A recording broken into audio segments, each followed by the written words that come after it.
ನಾನು ನಿಮ್ಮ Krithika Bhat and welcome back to my channel Kritiverse. ಸ್ವಲ್ಪ ದಿನದಿಂದ ನಾನು ಅಷ್ಟು ಆ್ಯಕ್ಟಿವ್ ಆಗಿರೋದಕ್ಕಾಗಿರಲಿಲ್ಲ.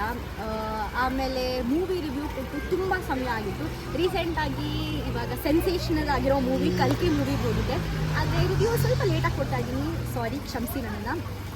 ತುಂಬ ಜನ ಮೆಸೇಜ್ ಮಾಡಿದ್ರು ನಿನ್ನೆ ಮೊನ್ನೆ ಎಲ್ಲ, ಮೂವಿ ನೋಡಿದ್ದೀರಾ, ರಿವ್ಯೂ ಕೊಡಿ ಅಂತ ಅಂದರು. ಅದಕ್ಕೆ ಇವಾಗ ಈ ರಿವ್ಯೂ ಕೊಡ್ತಾ ಇದ್ದೀನಿ.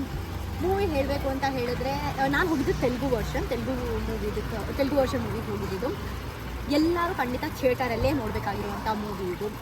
ಯಾಕಂದರೆ ಸಿನಿಮ್ಯಾಟಿಕ್ ವ್ಯೂ ತುಂಬಾ ಚೆನ್ನಾಗಿದೆ, ತುಂಬ ಚೆನ್ನಾಗಿ ತೋರಿಸಿದ್ದಾರೆ, ಪೋರ್ಟ್ರೇ ಮಾಡಿದ್ದಾರೆ. ಇಂಡಿಯನ್ ಸಿನಿಮಾದಲ್ಲಿ ಇದು ಒಳ್ಳೆಯ ಪ್ರಯತ್ನ ಅಂತ ಹೇಳ್ತೀನಿ. ಓವರಾಲ್ ವಿಜುವಲ್ಸ್ ತುಂಬ ಚೆನ್ನಾಗಿದೆ. 3 hours ಮೂವಿ ಸ್ವಲ್ಪ ಲ್ಯಾಗ್ ಆಯಿತು ಅಂತ ಅನ್ನಿಸ್ತು. ಇನ್ನೊಂದು ಸ್ವಲ್ಪ ಬೇಗ ಕ್ರಿಸ್ಪಾಗಿ ಮುಗಿಸ್ಬೋದಿತ್ತು ಅಂತ ಅನ್ನಿಸ್ತು. ವರ್ಕ್ ಆಗಿರೋ ಎಲಿಮೆಂಟ್ಸ್ ಬಂದ್ಬಿಟ್ಟು ಸಿನಿಮ್ಯಾಟಿಕ್ ವಿಜುವಲ್ಸ್ ಆ್ಯಂಡ್ ಕಾಸ್ಟಿಂಗ್, ಕ್ರ್ಯೂಸ್ ಚೆನ್ನಾಗಿ ಚೂಸ್ ಮಾಡಿದ್ದಾರೆ. ಆ್ಯಂಡ್ ಕಾಮಿಡಿ ಎಲಿಮೆಂಟ್ಸ್ ತುಂಬ ಚೆನ್ನಾಗಿ ವರ್ಕ್ ಆಗಿದೆ ಪ್ರಭಾಸ್ ಮತ್ತು ಬುಜ್ಜಿ ಮಧ್ಯದಲ್ಲಿ. ಸೊ ಭೈರವ ಮತ್ತು ಬುಜ್ಜಿ ಮಧ್ಯದಲ್ಲಿ ಬುಜ್ಜಿ ನನ್ನ ಪ್ರಕಾರ ಹೇಳಬೇಕು ಅಂದರೆ ಇಟ್ಸ್ ಸ್ಟೋಲ್ ದಿ ಶೋ ಅಂತಲೇ ಹೇಳ್ತೀನಿ. ತುಂಬ ಚೆನ್ನಾಗಿತ್ತು. ಅದು ಬಿಟ್ಟು ನೆಗೆಟಿವ್ ಅಂತ ಹೇಳಿದ್ರೆ ಕೆಲವು ರೋಲ್ಸ್ಗಳು ನನಗೆ ಅಷ್ಟು ಇಷ್ಟ ಆಗಲಿಲ್ಲ. ಯಾಕಂದರೆ ಇಷ್ಟ ಆಗಲಿಲ್ಲ ಅನ್ನೋಕ್ಕಿಂತ ಕೆಲವು ರೋಲ್ಸ್ನ ಕಂಪ್ಲೀಟ್ ಮಾಡಲಿಲ್ಲ, ಅದು ಕ್ಯಾರೆಕ್ಟರ್ಸ್ ರೋಲ್ನ ಕಂಪ್ಲೀಟ್ ಮಾಡಲಿಲ್ಲ ಅಂತ ಹೇಳ್ತೀನಿ.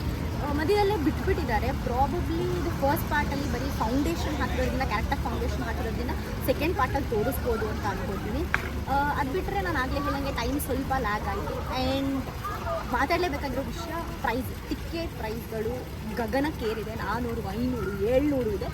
ಅಷ್ಟೆಲ್ಲ ಸ್ವಲ್ಪ ಜಾಸ್ತಿ ಆಯಿತು ಅಂತ ಅನ್ಸುತ್ತೆ. 300 ಒಳಗೆ, ಅಟ್ಲೀಸ್ಟ್ 300 ಒಳಗಡೆ ಇದ್ದರೆ ಎಲ್ಲರೂ ನೋಡ್ಬೋದಿತ್ತು. ಆದರೂ ಪರವಾಗಿಲ್ಲ, ಪ್ಲೀಸ್ ಹೋಗಿ ನೋಡಿ. ಯಾಕಂದರೆ ಮೂವಿನಲ್ಲಿ ಕೂತ್ಕೊಂಡು OTT ನೋಡ್ಬೋದು, ಆದರೂ ಥಿಯೇಟರಲ್ಲಿ ನೋಡುವಂಥ ಮಜಾನೇ ಬೇರೆ.